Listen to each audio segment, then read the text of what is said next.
કરીએ છીએ બરાબર। તો સુધીરભાઈ જે કાંઈ આપણે માહિતી આપે આપણે ધ્યાનપૂર્વક સાંભળવાની છે।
રાજાપુરી તમને ખ્યાલ જ હાથમાં બધા ખાતા જાય છે, હાથમાં કેરીનો ઉપયોગ થાય, ખાવામાં ન થાય।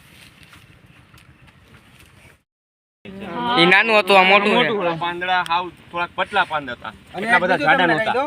હવે તમે રાજાપુરીની ગોઠલી વાવો જેમાં આડો કાપો મારે એક છોડનો અને બીજા છોડનો આ રીતે કાપો મારે, પછી બેયને આ રીતે આમ જોડી દઈ, એની ઉપર પછી કાં તો કઈ કપડું વીટી દઈ અને ત્યાં એટલા ઉતારી લીધું। હા, અને આની અંદર છે ને ઝુમખા આવે કેરીના કેળાની। હા, અને ટૂંકમાં અહીંયા થતી જાય આ ગમે ત્યાં વાવો ને આ કેરી થઈ જાય ગમે એવી જમીન। હા, આમ્રપાલી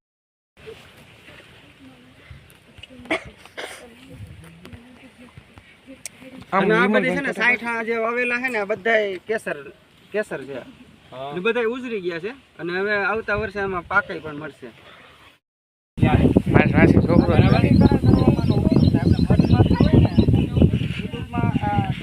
ફલીકરણ કરે તો ફળ વધારે બેસે અને આ જે ખારેકના ઝાડ આમાં એને ટૂંકમાં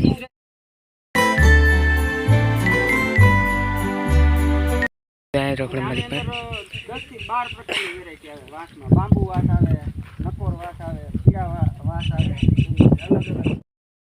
તેની આખી લાઈફમાં એમાં એક જ વખત પુષ્પ આવે, પુષ્પ એક જ વખત આવે, જે વાંસની એક વિશેષતા છે બરાબર। અને ઘણા વર્ષો જૂના છે આ વાંસ, હોય શકે આ કેટલાક વર્ષ જૂના હશે, ઘણા વર્ષ જૂના હશે, 10 વર્ષ થઈ ગયું। આ પ્રેશર કાંટો છે। હવે આ પ્રેશર કાંટો આ ફિલ્ટર ભરાઈ જાય ને એટલે આ પ્રેશર વધી જાય। આ 10 kg ની લાઈન આવે, 10 જોવો ને તો તમને એમ થાય કે આ બધું કેવી રીતે છે। આ કચરો આ વાડીની અંદર જે પાઇપ લાઈનમાં થયો હોય ને એ આમાં રોકાઈ જાય, એટલે ડ્રીપમાં ચડે ને એટલે ડ્રીપના જે ડ્રીપર હોય ને એની અંદર ક્યારેય કચરો ભરાય નહીં, કચરો ભરાઈ જાય તો એ બ્લોક થઈ જાય, એટલે અહીંયા પાણી આવતું બંધ થઈ જાય। પછી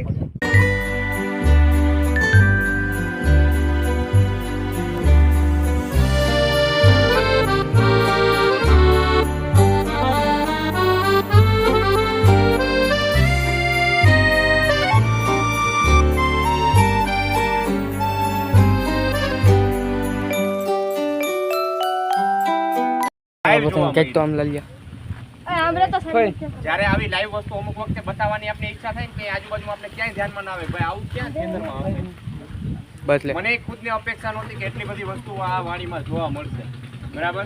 મોટા ભાગની વસ્તુઓ છે આપણે અહીંયા જોવા મળી છે અને હજી વિમલભાઈ બાગાયતી ખેતીની અંદર જે ઓજારનો ઉપયોગ થાય છે આધુનિક એ મંગાવ્યું છે એ પણ આપણે જોઈએ। જો થાકી ગયા હો તો થોડીક વાર બેસી જાવ, અહીંયા કપડાં નથી બગડે એમ, કાંઈ વાંધો નહીં, કાંકરી પર બેસી અને આ હે હળદર,